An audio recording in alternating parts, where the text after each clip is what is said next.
Hello everyone, welcome back to my channel it's unique Ananya. আর আজকে যেমনটা দেখতে পাচ্ছ সকাল সকাল রেডি হয়ে গেছি। সকাল না, এখন বাজে হচ্ছে ঘড়িতে ওই 9:10 মতন। আর আজকে আমরা যাচ্ছি ব্যাঙ্গালোর। বিকজ আমার বাবার ট্রিটমেন্টের জন্য যাচ্ছি। বাবার শরীরটা বিশেষ ভালো না, তো বেটার এখানকার ডক্টর দেখানোর থেকে আমরা ডিসাইড করলাম আমরা ব্যাঙ্গালোরেই দেখাবো। সেটা অনেক বেশি ভালো হবে। কারণটা তোমরা সবাই জানো, ছেড়ে দাও, সেই ডিটেলসে আর গেলাম না। কোথায় যাচ্ছি কি যাচ্ছে এখনও ডিসাইডেড নয়, তো আমরা চলে যাচ্ছি। দেন ওখানে কি আমরা ডিসাইড করবো আমরা কোথায় কি দেখাবো। কয়েকটা লিস্টে আছে, বাট দেখা যাক। তো যাই হোক, আমরা রেডি হয়ে গেছি। আর এই যে আমাদের ব্যাগ রেডি মোটামুটি সমস্ত কিছু। আর আমরা যাচ্ছি ফ্লাইটে, আমাদের 4 জনারই এটা কিন্তু ফার্স্ট ফ্লাইট, ঠিক আছে? তো খুব এক্সাইটেড। বাট বাইরের ওয়েদারটা না একদম জঘন্য, লিটারালি জঘন্য ওয়েদার। তো চলো, হোপ ফর দ্য বেস্ট, ভগবানের নাম নিয়ে বেরিয়ে পড়ি। তো দেখো জাস্ট ওয়েদারটা।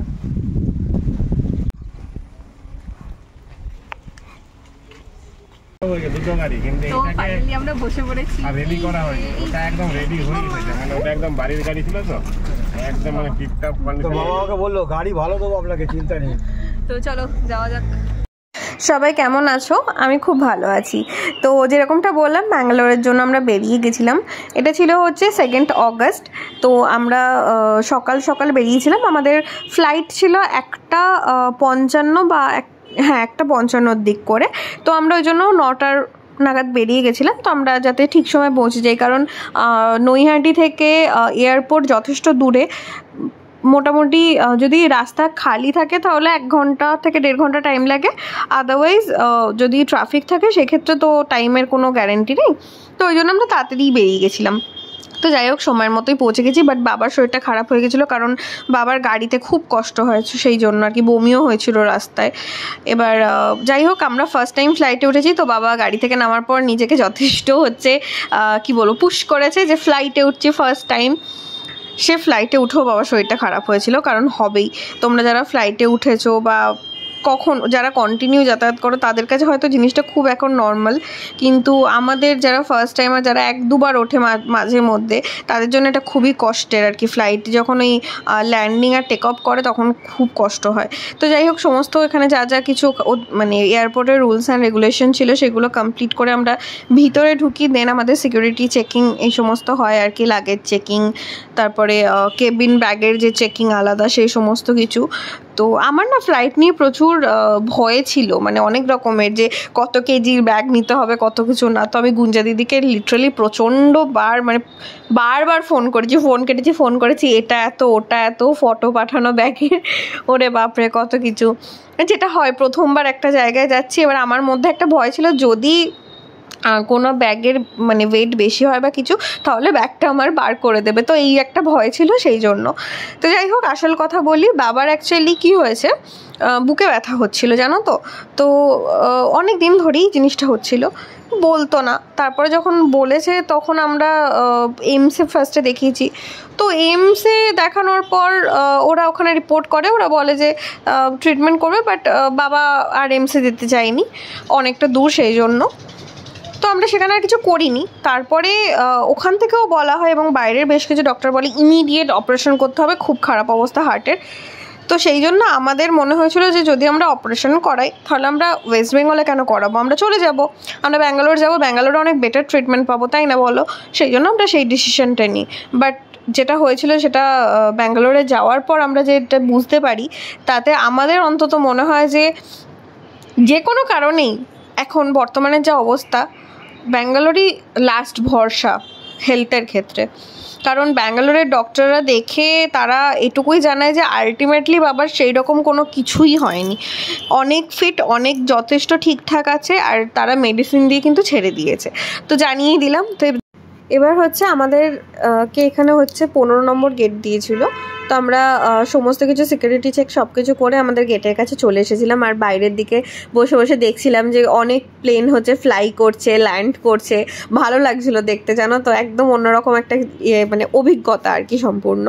তো খুবই ভালো লাগছিল। আর এইখানটা আমাদের গেটটা। আর ওই যে ফ্লাইটটা দেখছো আসছে, ওটাই এই যে দাঁড়িয়ে আছে, এই ফ্লাইটটাই আমাদেরকে নিয়ে যাবে।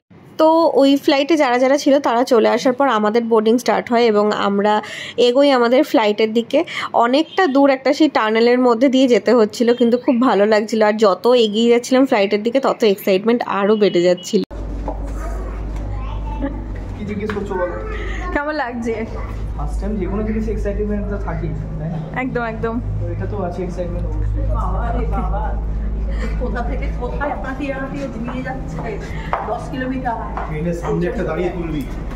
হ্যাঁ, আমাদের কিন্তু ফার্স্টে ইন্ডিগো ছিল না, জানো তো। আমরা প্রথমে টিকিট কেটেছিলাম হচ্ছে স্পাইসজেটের। স্পাইসজেট সম্পর্কে আমি শুনেছিলাম কানাঘুষো কিছু কথাবার্তা, বাট সত্যিই সেটা প্রমাণ হয়েছে যে স্পাইসজেটের মতন খারাপ আর মানে জঘন্য এয়ারলাইন্স আর সত্যিই কিছু হয় না। তো আমাদের 1 তারিখে অ্যাকচুয়ালি টিকিট ছিল অগাস্টের, কিন্তু ওরা লাস্ট টাইমে ক্যান্সেল করে দেয়। তারপর আমাদেরকে আবার এক্সট্রা টাকা দিয়ে ইন্ডিগোতে টিকিট করে যেতে হয়। এবং ইন্ডিগো হচ্ছে সবথেকে বেস্ট এয়ারলাইন্স, সত্যি কোনো ডিলে করেনি, কিছু করেনি। ডিলে করেছে 5 মিনিট ডিলে করেছে, সেটা বিশাখাপত্তনম থেকে ব্যাঙ্গালোর ছিল। তো আমাদের দুটো ছিল, হচ্ছে কলকাতা টু বিশাখাপত্তনম, বিশাখাপত্তনম থেকে হচ্ছে ব্যাঙ্গালোর। তো খুব ভালোভাবে আমরা ফ্লাই করেছি, গেছি। আর একটাই উইন্ডো সিট পেয়েছিলাম, আর উইন্ডো সিটটাতে আমিই বসেছি। বাট আমার যে উইন্ডো সিটটা ছিল সেটা আমার বরের ছিল। ওটাই আমার বর বলছে যে বিয়ে হয়ে গেছে বলে কি বলে এখন কোথাও আর উইন্ডো সিট তো দূরের কথা, কিছুই পাই না কোনো। তো ফাইনালি আমাদের ফ্লাইটের চাকা ঘুরতে শুরু করেছে। আর এটার একটা অদ্ভুত অনুভূতি, মানে যে আকাশকে এতদিন নিচে থেকে দেখতাম, ভাবতাম যে আকাশের উপরে কি আছে, যারা প্লেনে করে যাতায়াত করে তাদের কেমন লাগে। আজকে নিজের সে অনুভূতিটা হচ্ছে, সত্যি অসাধারণের কোনো ব্যাখ্যা হয় না, সত্যিই কোনো ব্যাখ্যা হয় না। আর এই যে মানে মেঘের মধ্যে দিয়ে যাচ্ছি, যে মেঘটা ভাবতেও পারিনি কখনো সামনাসামনি দেখতে পাবো, সবসময় এতটা উঁচু থেকে মানে এতটা নিচু থেকে দেখি, তার মধ্যেখান দিয়ে যাওয়া, এই যে কি এক অদ্ভুত স্বর্গীয় অনুভূতি, সত্যি এর কোনো ব্যাখ্যা নেই। তো 1.5 ঘন্টার পর আমাদের ফ্লাইট হচ্ছে ল্যান্ড করছে বিশাখাপত্তনমে। তো আমার আর বাবার অবস্থা খুব খারাপ হয়ে গেছিলো। আমি যাও বা ঠিকঠাক ছিলাম, বাবা তো প্রচণ্ড কষ্ট পেয়েছে, মানে প্রচণ্ড। বাবা চোখ মুখ দেখছো এমন এত কষ্ট পেয়েছে মানুষটা, মানে তারপরও আরও 1.5 ঘন্টা কিন্তু আমাদের জার্নি করতে হতো বিশাখাপত্তনম থেকে ব্যাঙ্গালোর। বাট ভালো যেটা ছিল 3 ঘন্টার রেস্ট ছিল। তো আমার বরেরও শরীরটা খারাপ হয়েছে, বাট মা একদম ফিট ছিল, মায়ের কিচ্ছু হয়নি। আমার কোথায় কানে ব্যথা, মাথা ঘোরা, বমি, কত কিছু হয়ে গেছে, বাপরে বাপ। 3 ঘন্টা ওয়েট। 3 ঘন্টা ওয়েট। আমি এই মুহূর্তে খুশি, প্রথমে যখন হয়েছিল তখন আমি একটু খুশি ছিলাম, 3 ঘন্টা বসে থাকতো। এটা এখন ভালো হয়েছে, একটু রেস্ট অ্যাটলিস্ট নিতে পারবো আমি বাবা দুজন। মানে টানা 3 ঘন্টায় গেলে সেটা বোধহয় নিতে পারতাম না। না, অসম্ভব না, আমি বমি করে পড়ে যেতাম ওখানে। এই আমি আমার বাবা বরাবরই গাড়ি বাস এগুলোতে, বাবা তো আসার সময় গাড়িতে অলরেডি প্রচণ্ড কষ্ট পেয়েছে। মানে যদি গাড়ির কষ্ট না হতো বাবার হয়তো বা ফ্লাইটে এতটা কষ্ট হতো না, আমারও হতো না। আমি আর বাবা প্রথমে ডিসাইড করেছিলাম যে আমরা ট্রেনে চলে আসবো দমদম মূর্তি, দেন দমদম থেকে নাগেরবাজার হয়ে আচ্ছা চলো না বিশাখাপত্তনমে নেমে পড়েছি। আর নেমে তো অনেকক্ষণ গেছি, একটু রেস্ট নিলাম, কারণ শরীরটা খুব বেশি খারাপ লাগছিল। তাই আপাতত একটু জাস্ট এয়ারপোর্টটা ঘুরে দেখছি। বেশ সুন্দর জানো তো, বেশ ছিমছাম চুপচাপ আর খুব সুন্দর এয়ারপোর্ট। তো বিশাখাপত্তনম থেকে আমাদের বোর্ডিং স্টার্ট হয়ে গেছে। চলো এবার যাওয়া যাক সোজা ব্যাঙ্গালোর। তো এই যে উঠে পড়েছি ফ্লাইটে। আর এই যে মানে বিশাখাপত্তনম থেকে ব্যাঙ্গালোরের জার্নিটা আমার একটুও কষ্ট হয়নি ফ্লাইটে, জানো তো। আর আকাশটা শুধু দেখো, মনে হচ্ছে আকাশের উপরে আর একটা আকাশ।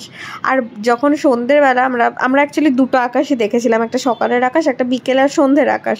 সন্ধ্যেবেলা দেখো মনে হচ্ছে যে আমরা বোধহয় উপরে চলে গেছি আর আকাশটা নিচে হয়ে গেছে, কি যে অপূর্ব লাগছে কি বলবো। তো ফাইনালি অনেকক্ষণ পর ল্যান্ড করেছে। আর ওই দিন ল্যান্ডিংয়ের নেক্সট ফ্লাইটটা একটু প্রবলেম হয়েছিল, কারণ ওয়েদার খুব খারাপ ছিল সেই জন্য। তারপর অনেকক্ষণ পর হচ্ছে আমরা আমাদের লাগেজ কালেক্ট করি। অনেকক্ষণ পর একটা লাগেজ দিয়েছিল জানো গেছে। আর এই যে ব্যাগ কালেক্ট হয়ে গেছে। একটা ব্যাগের জন্য কতক্ষণ ধরে দাঁড়াতে হয়, একটা এলো প্রথমেই, তারপরে দুটো তো কতক্ষণ পর এলো। যাই হোক ব্যাঙ্গালোরে নেমে গেছি। আর ব্যাঙ্গালোর এয়ারপোর্টটা না সিরিয়াসলি খুব সুন্দর এয়ারপোর্টটা। এতদিন ধরে ফটো এবং অনেকের ভ্লগে আমি এয়ারপোর্টটা দেখেছিলাম। এয়ারপোর্টটা ভিডিওতে দেখলেও হয়তো তোমরা বুঝতে পারবে যে খুবই সুন্দর। বাট সেদিনকে নামার পর সত্যি বলছি খুব সুন্দর, মানে কলকাতাটা ভালো সুন্দর ঠিক আছে, কিন্তু কলকাতা থেকে বিশাখাপত্তনম আমার আরও ভালো লেগেছিলো, যেরকমটা আমি তোমাদের বলেছি খুব সুন্দর নিরিবিলি ছিমছাম।